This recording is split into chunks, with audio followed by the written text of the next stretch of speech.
Welcome to a very special live episode of Buckeyes Tomorrow Morning for Friday, February 16th. I'm your host, Tom Orr. The Akron game in 197 days, the game against Michigan in 288 days. It feels like it has been about 288 days that we have been waiting for Ryan Day to put the finishing touches on his coaching staff for the year 2024. That finally happened on Thursday afternoon when Ohio State announced that James Laurinaitis had just signed a 2-year contract to be the Buckeyes linebackers coach. He spent last year as the linebackers graduate assistant. There was some question whether he was going to be the guy this year or not. Now the answer is in. He is the guy to be the linebackers coach, to be the 10th assistant for Ohio State going into the 2024 season. I'm joined by Kevin Noon of BuckeyeHuddle.com. Kevin, this is one of these things where when James Laurinaitis came on as a GA last year, everyone sort of assumed, okay, he's going to be a GA for 1 year, and then he's going to just take the linebackers job over in 2024. Easy, no problem, no drama, no nothing. It just feels like that's what happened, but there were a lot of twists and turns between point A and point B. Yeah, there were a lot of different directions that Ohio State could have gone with this position, and that was even kind of something that Ryan Day had mentioned when we spoke to him on National Signing Day. But you look, James Laurinaitis starts his coaching career at Notre Dame as a GA. There was, some communication between Ohio State and Laurinaitis at that point. He ends up opting to go to Notre Dame, and then a year later, he ends up at Ohio State. And it had always been in the plan for this to move forward, whether or not it was going to be after 1 year or 2 years or what have you. But as we sit here truly in the middle of the month of February, I mean, I think Ohio State was kind of saw what the landscape was going to be and what was going to be best for the development of this program overall, and that was with James Laurinaitis. There were a bunch of potential questions about, hey, might they get a defensive line coach in waiting? That was a possibility that was sort of discussed, that I know, you had some names that you had heard around that whole conversation. And then Ryan Day said, well, could do a special teams coach, bringing a special teams coach in this year. They ended up landing on James Laurinaitis. This feels like this is a perfectly good move for them. He has been someone who has had a significant impact on the recruiting trail already, with not being able to go out at all last year and being able to go out just a little bit while they were sort of waiting to fill that 10th spot. They had Laurinaitis acting as that 10th assistant and being able to go out on the road, because that's one of the primary differences between being one of the 10 main assistants and the GAs and the QCs and the assistant position coaches and whatever else. So it feels like this is one where the recruiting trail might be one of those areas where you see the biggest impact from Laurinaitis. Yeah, because the reality of it is that Jim Noles is not going to be one of the strongest recruiters on your team, plain and simple. Ohio State obviously very much still in favor of what Jim Noles is doing. He picked up, I believe he's been extended through 2026 as part of the email, said that there were some other extensions and reworkings of deals and titles and so on and so forth. But you need to have somebody that can then step into that positional void and be able to recruit your linebackers, your guys like Tarvis Alfred out of Vero Beach and so on and so forth. So there is a lot of importance there. I think when you have a combo of James Laurinaitis and Tim Walton, we have a long way to go before we can put James Laurinaitis in that same lofty sphere when talking about recruiting. But I think the hope is that you've got yourself another Tim Walton, which, if we just rewind a little bit more, you have yourself another Brian Hartline, because, there are going to be some spots on the staff that are probably not going to be as strong of recruiters. And you have to find that balance between, okay, this is the best possible person for this position because of their coaching ability, their recruiting ability. You'd like to have both, but sometimes you can't have both just because somebody is just so far ahead on one category and maybe not so far on the other. Well, speaking of people being ahead on something, Tony Gerderman isn't here, so I can say something nice about him. Tony had some great reporting on this. There were some twists and turns in this whole thing. Tony was keeping our subscribers up to speed with all of it on the Huddle board, presented by Jeff Ruby Steakhouse at BuckeyeHuddle.com. He was the first one with this news. good job reporting by Tony. As he said, he had to rush to his computer, cut his wife off mid-sentence when he got the news, but he did get the news. He had the news first. So good job by Tony. One of those reasons you might want to be at BuckeyeHuddle.com, because there were some twists and turns in this whole thing. Very interesting story to follow. And Tony had some great reporting on this. So, all right, you mentioned Tim Walton. Let's talk about Tim Walton, because there is other news in addition to the hiring of James Laurinaitis. Tim Walton has been promoted to assistant head coach / secondary and cornerbacks coach and received a 2-year contract extension through the 2026 season. Kevin, this is one where, number one, it doesn't say, and a big bag with a dollar sign on it, but I think that is probably strongly implied by the title bump and all of that. If they can keep Tim Walton around for the foreseeable future, boy, that's going to be a very big deal in terms of continuing to stock those rooms, especially in the secondary and on the defensive side of the ball. Exactly. When we start seeing, assistant head coach, associate head coach adjacent, all these other titles, we know, and a lot of times it's in order to fulfill certain, qualifications for certain pay grades and things of that nature. So there is a SAC with a dollar sign, maybe even $3 signs that Tim Walton should be receiving with all of this. And just based on where Ohio State was, I think, just with the play last year, with what he's doing on the recruiting trail right now, with what he did on the recruiting trail last year, certainly this is the best time to get involved with getting that extension in place. Because if he finishes with this class and you let it drag out, not only do you run the risk of potentially losing him because you don't have somebody locked up in a longer term deal in assistant coaching space, which is more than a year, but you also are probably getting in a little bit more of a discount right now. But if they puts together another class and things go crazy, we could see the contract ripped up and they could start over again. You just never know. That's the limitless dollars of coaching monies and things of that nature. And everybody talks about, well, what's the pool that they're going to have for assistant coaches? Well, if things are going well, that pool better constantly be growing or you're going to be losing. Yeah, when you have a successful program and you have guys who are good recruiters and you have guys who are very relational on the recruiting trail, those are the guys that will sometimes get snapped up, whether with a title bump or just get a head coaching job somewhere. So if you can keep Tim Walton and Brian Hartline and James Laurinaitis and all those other guys happy and content and at home in Columbus, that is going to be a good thing for you. So we said Tim Walton is the assistant head coach. Well, Kevin, there is also an associate head coach. This is not a new title. Larry Johnson has been the associate head coach for a number of years. Defensive line coach, the subject of constant retirement rumors, but he has a new 2-year contract through the 2025 season. I think that may be a little surprising to people if there were, questions about was there a defensive line coach in waiting coming, a 2-year contract through the 2025 season. That seems like that's another statement that we've been listening to Larry Johnson retirement rumors for 10 years and nope, not yet. Nope, not yet is right. You have them in place longer than a year. So, that's a message you can put out there for recruits, but I don't think it's going to change the fact that somebody's going to sit there and say, that doesn't mean anything. I mean, 2 years, you'd be there for a year of him and he could leave at that point. Well, anybody could theoretically leave. These are contracts, they're business contracts. There's no certainty when it really comes to any of this type of stuff, but it does show Ohio State wants to have a level of continuity, if you will, in terms of what they have with their staff. And, it takes a little bit of the air out of the balloon, potentially, of having, that coach in waiting for that position. But at some point, I hope to still be doing this at that point, but at some point his career will take at least a little bit of a break. I would imagine. I mean, he's going to probably outlive us all, but his coaching, I think he's happy to take it into his 80s. I think I remember at least one of the bosses, and it might have been Joey, being asked, well, I mean, certainly you don't expect Larry Johnson to be there for your whole career. Joey Bosa might retire from the NFL before Larry Johnson retires from Ohio State. We'll see who can win that battle, outlast the other. The other guy on the defensive side of the ball, getting a new contract today is defensive coordinator Jim Noles. 2-year contract extension through the 2026 season.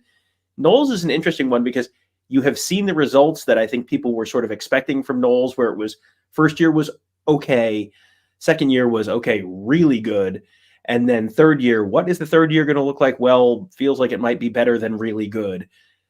He's someone who, he's older. He's not the young up-and-comer 30-something that is necessarily going to get poached to go be a Sunbelt head coach or a MAC head coach or whatever.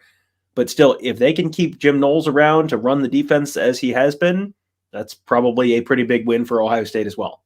Yeah, I think so. I mean, he certainly was looked at for the Duke opening, and that's another way that you kind of keep things matriculating forward is if with merit, you promote with merit. And I mean, a lot of times that just comes down to dollar figures and things like that. So Jim Noles getting the additional years on his deal probably won't, keep people from trying to attach him to jobs as they come open. But, I think that the fact that, he's still here at this point, I think that it's not going to be something temporary. And you're right about year 3. Year 3 at Oklahoma State is where it all really turned on for him. And I think that everybody was so hungry to see improvement. In year 1, yeah, they were better. Year 2, they were significantly better. And now you look at just what is returning and everything else. And, I think that the trend will continue, and that year 3 could be pretty darn special.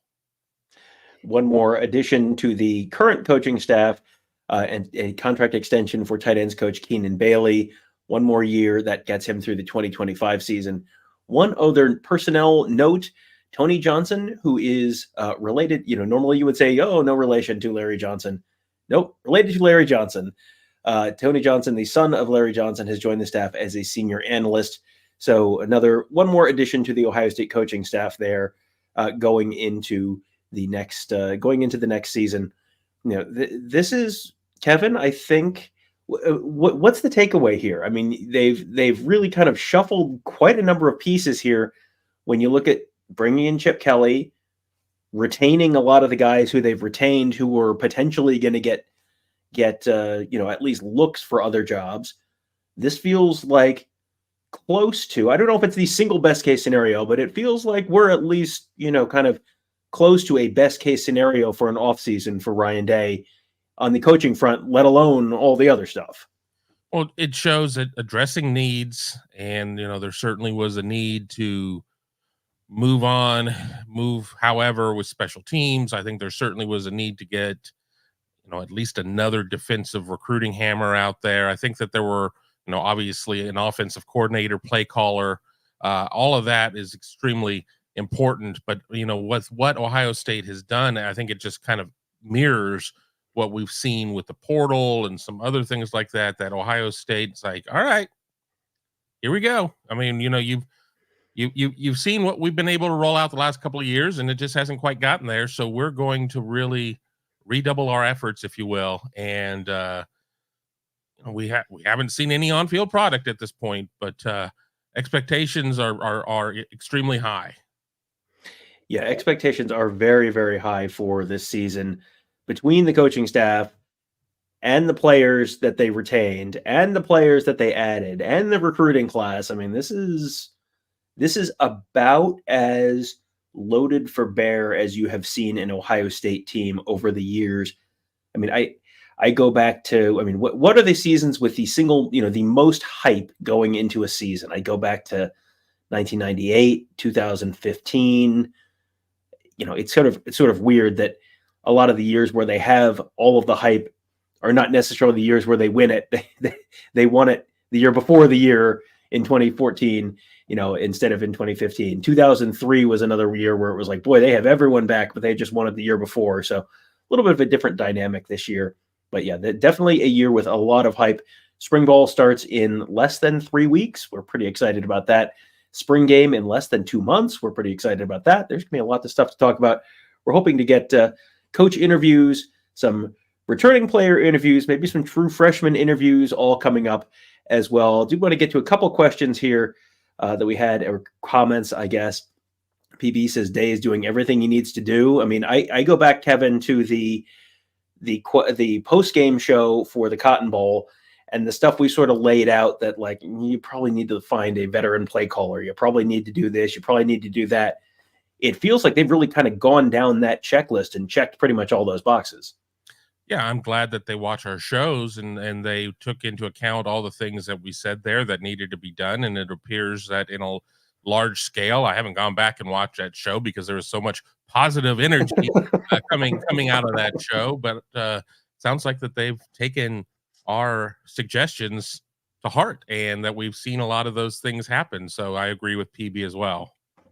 All right, we have a super chat from Mello number 7. What about Tony Alfred? Now, I mean, if you look, there are plenty of guys on this list who did not get their contracts extended or changed or anything like that. It was just Tim Walton, Jim Noles, Larry Johnson, and Keenan Bailey. So that's only 4 of the 10, plus James Laurinaitis is 5. So, I don't know how much I would read into Tony Alfred not getting an extension. Brian Hartline didn't get an extension either that was announced. So, I don't remember. Kevin, do you know off the top of your head the contract status of Tony Alfred? Trying to look right now, but it's always dicey trying to find it. Alfred had he had a contract that ended in 24, but I don't know. Okay. I don't know if this is based on a story that I'm reading from 22. I don't remember him getting bumped in 23, but I just don't know. Yeah, and this is not like head coaches where it's shocking, when Jim Harbaugh was in the final year of his contract a few years ago, and it was like that was basically unheard of. Assistant coaches coach in the last year of their contracts all the time. That does not necessarily mean Tony Alfred has one foot out the door. We'll see. This is a results business, as they say. I'm expecting Tony Alfred to have some pretty good results this year with Trevion Henderson and Quinshon Judkins. They've brought in James Peoples. They are set up to have a pretty good year on the recruiting trail, but it's always a good year to have a good year on the recruiting trail. So we'll see if they can bring in. There's a couple very talented in-state players for Ohio State. We've got Jordan Davison out in California. You got Byron Lewis down in Florida. So they're in on a bunch of very, very highly touted running backs for this class. If you keep getting, you bring in the results on the recruiting trail, you get the results on the field. I don't think Tony Alfred has anything necessarily to worry about. But yeah, We'll keep an eye on it if there is a contract extension there. Rose Quartz Iced Tea says, my guys, quick question. During the Urban era, our front 7 felt like the soul of our defense, even though BIA was no slouch. Now it feels different. How can our linebacking core and defensive line catch up to BIA? Well, I think we're going to see a defensive line that returns a lot. Obviously, bringing JT and Jack back means a lot. They could have really been just destroyed at defensive tackle. They lose Mike Hall, but everybody else is really coming back at the position. I think with linebacker, it's still kind of a matter of figuring out what to do. I mean, because you are a 4-2-5, you're only rolling 2 guys out there, and 2 of them, the 2 main guys are gone, with Tommy and Steele, who both be in Indianapolis at the end of the month for the scouting combine. You talk about it feeling like the soul of our defense. Is that because of just the unit altogether, or is it because Ohio State's had generational players like Bosa, Young? It's been a minute since they've had Chase Young here at Ohio State. I mean, I think that a lot of years I still hear the same complaints that they're not getting enough sacks, they're not forcing enough turnovers, or whatever. So, I guess my quick answer would be, well, recruit another Bosa or Young. And might get you there, but in lieu of that, which is probably more realistic, I mean, you just have to just keep plugging away. And then as for linebacker, we'll see what's in the cards for Cody Simon and whoever he lines up there with, whether it be CJ Hicks or somebody else. And CJ Hicks is the subject of one of our questions. I'll see if I can find it in here real quick. It was Sonny Styles who was the subject of one of our questions. Because CJ Hicks and Sonny Styles, both 5-star guys, both entering their 3rd year in the program, both, have felt maybe a little miscast, and maybe like a step closer to the line of scrimmage might not be bad for either one of them. We'll see how CJ Hicks does. Sonny Styles, they have been talking about potentially moving him from safety to linebacker. There was a picture of the defensive backs watching the Super Bowl or something like that, and and Sonny Styles was there with the defensive backs and not with the linebackers. So everyone is sort of interpreting that as, well, he's going to start the spring with the defensive backs and not the linebackers. We'll see how that all plays out. But, it does feel, Kevin, like that might be an opportunity for him, because the safety room, you got Lathan Ransom, you got Jordan Hancock, you got Caleb Downs. It feels like the three safety spots are in relatively decent hands, and moving Sonny Styles a little closer to the line of scrimmage might make a heck of a lot of sense.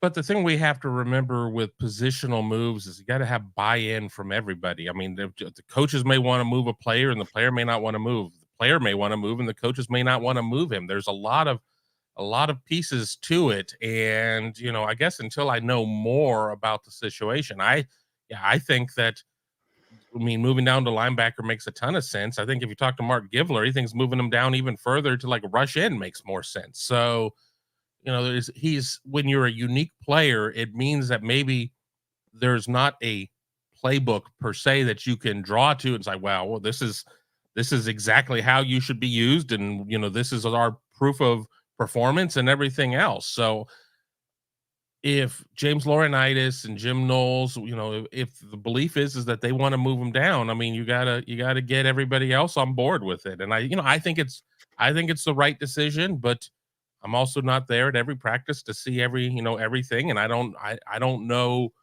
why it hasn't happened yet. And, it's crazy that we're talking about CJ Hicks, who is still a real young guy, is going into his third season. This could be his contract year. So, we'll see. But I think that, I think what makes him unique and special shows more closer to the ball than further from the ball. Yeah, I think that's definitely true. And you've got guys who are, they've talked about Sonny being a Swiss Army knife in the past and a secret weapon in the past, and just turn those guys loose, find a way to turn those guys loose. If you move CJ Hicks down to some kind of a jack, some kind of defensive end position, you have to have buy-in from coaching staff there as well. And Larry Johnson is going to have views on what makes a good defensive end and how much they want to run the jack out there. And Jim Knowles may have different views on some of that stuff. So, yeah, as you said, there are a lot of moving parts there that you got to all sort of factor together. It's not quite as easy as it might be on your EA Sports College Football 2025 a little later on this year. You can do whatever you want with the roster. It's a little more complicated in real life. It is, in fact, in the game. We'll probably do a morning show on that in the coming days. Tony Gerdeman has also done some good work finding out some what exactly Ohio State has submitted for that game. We're going to do a morning show on that probably over the weekend, I would guess. So you can look forward to that one. PB says maybe we're finally going to get some stud linebackers again. The recruiting has been pretty good. They had a pretty good class this year, and the James Laurinaitis impact on this class is already being felt. I think Peyton Pierce, for example, was trending towards Notre Dame, and then when James Laurinaitis went from Notre Dame to Ohio State, suddenly Peyton Pierce signed with Ohio State. And so, Kevin, I think you're already starting to see the James Laurinaitis impact on the recruiting trail even before he was officially one of the 10 assistants. Right. I mentioned Tarvos Alfred from Vero Beach, Florida before, and out of the class of 2025, I think that this move solidifying James Laurinaitis may be what puts Ohio State over the top here, like soon with him. Ohio State really loves James Laurinaitis. Ohio State hasn't necessarily had that huge impact, charismatic type of linebacker. Tommy Eichenberg just went out there and just like played with no thumbs and just beat the hell out of everybody. And Steel Chambers maybe took a little bit of a step back in 23 from 22, but I think he'll test pretty well at the combine and moving forward. But where has been a James Laurinaitis or somebody like that, if you will? They just don't necessarily happen all the time either. And I think that this is a chance though for them to maybe make a little bit more of a splash as we look at some of the linebackers that Ohio State missed out in the 24 cycle and the 23 cycle. And, I've been pretty open and honest when I said Jim Knowles is not going to lead your team in recruiting. That's just not what his thing is. He is there to run your defense and so on and so forth. And now that they have somebody who can focus specifically on recruiting linebackers, I agree again with PB that I think that it opens some doors for Ohio State, or keeps some doors open longer, at least to get to official visits and things of that nature. Yeah. So we'll see how that all goes on the recruiting trail this year. A question from Mika Hanna. What about Gabe Powers? That's a name we have not talked about. We've seen him on special teams. This is sort of, I think I look at him and CJ Hicks sort of in the same way, which is you're only playing two linebackers. You had two returning starters last year, so they weren't really going to play as true freshmen. So, and last year you had two returning starters and you had another veteran in Cody Simon. I don't know that I'm necessarily writing off Gabe Powers or anything yet. I think Gabe Powers is someone who, this is, he's one of those guys who I think this is a big spring for him, where you have the opportunity to earn a bigger role, but now you have the opportunity to earn a bigger role. You got to go out there and earn a bigger role. What is Gabe Powers too? I mean, is he a Mike? Is he a Sam? I mean, if you're a Sam, you're kind of a man without a home in a lot of regards, in the way that the defensive scheme is set up. I mean, if he's a Mike, there's you do run into the situation of where you do kind of get pinned in on a depth chart, and that just happens. And there's going to be players every year that have that happen to them. They just can't, they're just guys stacked in front of them, and they just can't get to the spot. Gabe Powers is another player that I thought, coming out of high school, I'm like, you just put some weight on him and have him play end. And that could still happen, but I don't know. I mean, I don't talk about him because there's just not a lot of information out there about Gabe at this point. But I think that with Ohio State having two backers out there, it certainly doesn't help anybody who's not getting the reps right now. Yeah, that's exactly. There's fewer reps out there because there's fewer linebackers out there. I mean, it makes sense if you think about it. And with the way they're recruiting defensive backs, I don't know that you want to take a defensive back off the field, because they've got five pretty good defensive backs this year, more than five pretty good defensive backs out there this year. So you don't want to take them off the field. This is sort of the old, why don't you, the old Jim Tressel, why don't you throw it to the tight end more? Well, because every time you throw it to the tight end, you're not throwing it to Ted Ginn or Santonio Holmes. Well, why don't you play more linebackers? Well, because then you're taking Denzel Burke or Davison Igbinosun or Jordan Hancock or Caleb Downs or Lathan Ransom off the field, and those guys are all pretty darn good. So is the goal to win the game, or is the goal to get all your favorite players out there? I mean, it's to win the game, and whatever that combination is. And there's going to be times that you just can't get everybody out there that you're pulling for. And and it's just kind of one of those realities. Well, and the other reality is, when James Laurinaitis was playing for Ohio State and they were running a 4-3, a true 4-3, offenses were a little different than they are now. There's a lot more throwing. You look at the stats from the 2000, the mid 2000s offenses, everyone's throwing the ball a lot more, many more yards, a lot more scoring by and large. You have to adapt to what the opposing team does. So when you're playing Iowa, sure, you might run three linebackers out there. You might run three linebackers out there when you're playing Michigan, depending on how man ball Michigan wants to go this year. But there are going to be plenty of times when the realities of modern college football indicate you want the extra. The general trend has been move guys closer to the line of scrimmage, a little bit smaller, a little bit faster, and more more sort of smaller, faster guys out there. That has sort of broadly been the trend in defense and in college football for the last 10 years or so, as those spread offenses have kind of taken over the sport.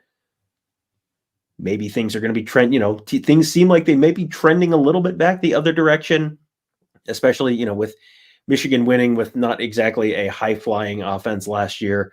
But, we'll see. That's sort of a bigger picture conversation than we're probably prepared to have right here. Keith Michael says, if Laurinaitis turns the linebacker room into strength, I'll be thrilled. I know he can recruit. Now we'll see if he can develop the talent. And this is a situation, Kevin, where Jim Noles still is going to have a hand in those linebackers. So this is going to be one of these situations where I'm not going to be 100% exactly sure how to allocate the credit. If the on-field play from the linebackers is incredible this year, how much do you want to give to credit? Do you want to give to Laurinaitis versus Jim Noles, who still is going to have a little bit of a say in there? Yeah, I don't know how you really discern that either, because we're not going to see a clear and defined, okay, you've got 75% of your hand in on this, and you've got 25% of your hand in on this, and this is kind of where it lives. I think that it's going to be a case of, if your team Noles or team Laurinaitis and they play well, you're gonna say it's all because of your guy, and that's just gonna be the reality of it. But I think that having somebody who is like the tactician in the way that Jim Noles is, and then having somebody that's not that far removed from their playing days and playing at a very high level in James Laurinaitis is going to be the best of both worlds for that position. Yeah, that's I think a pretty good assessment there. Ty Croner wants to know, is Mitchell Melton still on this team? Looks amazing when healthy. Mitchell Melton is still on this team. Unless I have missed a memo, Mitchell Melton should be on this team. It's just a matter of, they had him at the jack position last year, and they just didn't use the jack position a whole lot. And the defensive line was great last year. I don't know that, especially towards the end of the year, I don't think anyone was clamoring for them to take JT Tuimoloau or Jack Sawyer off the field. So that may just be, we may be having the same conversation there, Kevin, that we had with the linebackers in the secondary. Like, sure, you'd love to see him on the field. Who exactly would you like to take off the field to put him on the field? Yeah, I mean, unless this is Ohio State special teams where you're out there with 9 or 14 or whatever, I mean, you can only have 11 out there at any given time. So you got a roster of 85 scholarship players. You go to 105 with the walk-ons and everything else. More guys are not going to play than they are going to play. It's just kind of a nature of the beast. And you have to find the right situations. And I don't know if there's necessarily wholesale alignment on when to use the jack and when not to use the jack. I mean, when you kind of get into these hybrid boutique positions, and that just sounds so disarming in the sport of football, such a physical, violent sport, to talk about a boutique position, but it is a little boutiquey in some ways, and the goal is just to get out there and win the damn game. And I don't care really how you do it. Show me the baby, don't tell me about the labor. That's a very colorful way to put it, but yes, exactly. PB Super Chat says it's good to be a Buckeye. Thanks for all the great coverage, guys. Looking forward to an exciting season. Yeah, this is shaping up to be a very exciting season. I think you kind of have all the pieces there. You don't have the championship hangover. We talked earlier about a bunch of these seasons where, boy, they're loaded and it just hasn't come together. 2003, 2015. That was when they were probably having a little bit of a championship hangover. They are watching Michigan. They just had to watch Michigan win the national championship. Definitely no championship hangover for this year's Ohio State team. So this is going to be a really unique one in Ohio State history in terms of just how, just what that could look like. Because even the 2020 team looked like, okay, boy, they're coming back from the 2019 season, and they've got so much talent coming back, and they're a team on a mission and coming off of that Fiesta Bowl loss to Clemson. And they did what they could do for the most part, but there were obviously, let's say, some extenuating circumstances in the 2020 season that may have limited them. Hopefully we don't have those circumstances in the 2024 season as well. But yeah, it is. I mean, this is, Kevin, as anticipated a spring ball as I think I can remember, just in terms of, it's not just, oh yeah, there's one player. It's, hey, Terrell Pryor is going to be here, who, Braxton Miller is going to be here, or whatever. This is not like, oh, it's the one guy. It's everyone. They have everyone. This is about as anticipated a spring ball as I can remember. I liken this to going into 2012 with Urban Meyer, coming off of the 6-7 season, and everything was going to be new. And, okay, we're finally going to see a team that is going to go for broke and everything else. And coming off of very disappointing season, and, all things being equal, 11-2 last year was still a very disappointing season for Ohio State. So it's got a major 2012 vibe to me in terms of just wanting to see what this is like. And because even when Urban handed the controller in the famous video to Ryan Day, that was just like a handoff. And it's just like, okay, just going to kind of continue. And Ryan Day just kept winning games. And then, Ohio State faces a little bit of adversity, drops a few games to the hated rival, and now this kind of seems like this is going to be a reintroduction. Hi guys, remember me? I'm your head coach, Ryan Day, and I'm here to kick ass and chew bubblegum, and I'm all out of bubblegum. Yeah, and not only do you have all that, you also have the new and expanded Big Ten, the new and expanded college football playoff. Oh yeah, the college football video game coming back. I mean, it's just, there is so much going on right now. And, this has certainly been a tumultuous time in the sport of college football, but it's also been, this is a pretty exciting time in the sport of college football on the whole. A lot of new stuff going on. We were just talking about the upcoming trip to Oregon, which could be like number 2 versus number 3 or number 1 versus number 2, depending on how the first few weeks of the season play out. I mean, there are some monster games on this Ohio State schedule. Some really exciting new stuff. The new dynamics of what the 12-team college football playoff is going to look like. I mean, Ohio State is shaping up to be right in the middle of a potentially historic history-making season. So we would love to have you celebrate and enjoy that history-making season with us at BuckeyeHuddle.com. That's where Kevin and Tony and I cover the team. Mark covers recruiting. We got our whole team of X's and O's gurus, Ross and Devian and Justin and Mickey, making you a smarter football fan. That is all at BuckeyeHuddle.com. If you are watching this live on YouTube or watching this recorded on YouTube, we'd appreciate it if you hit the thumbs up for us. Leave a comment if you'd like. If you're listening on your podcast platform of choice, we would love for you to leave us a 5-star rating and review there. But wherever you are, just search for Buckeye Huddle. You can find us at BuckeyeHuddle.com. You can find us on your podcast platforms. You can find us on YouTube. Make sure you're subscribed. Wherever you can find us, make sure you're subscribed. There's going to be a lot of stuff coming. There's going to be a lot of exciting stuff coming for you this year at BuckeyeHuddle.com. That'll do it. Thank you guys for joining us. Have a great day. We will talk to you tomorrow.